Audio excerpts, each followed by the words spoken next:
All right, so let's first talk about what fitness does, right? What does fitness do? Fitness does not burn calories. I mean, not significantly more than just being alive, right? It does strengthen your body. It does strengthen efficiencies of toxin removal and nutrient delivery.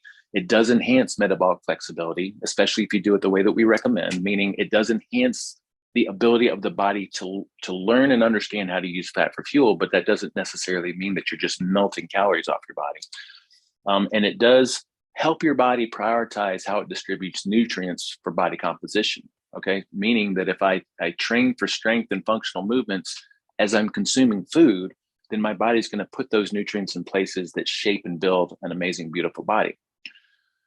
So the true benefits of exercise relate to the deliberate movement of the body, which leads to building strength and muscle, and the capacity of the body, and the optimization of adaptive hormones, and not the burning of calories.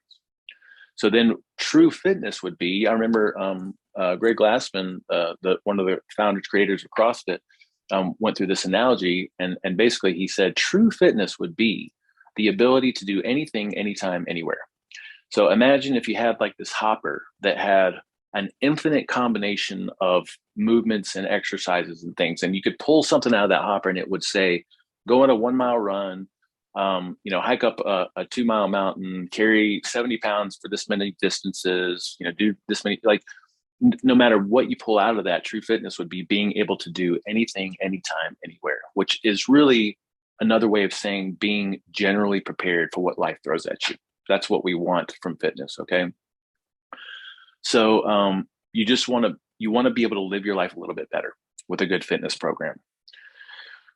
So the reason most of us exercise is to build muscle and to lose fat, but the reason that we should exercise is to improve our capabilities and our functionality and our preparedness, which implies that you're going to look a certain way and you're going to have a certain muscle to fat ratio. If you can do certain things, if you can move your own body and lift heavy things and carry heavy weight and do various activities, your body has to look a certain way in order to be able to do that.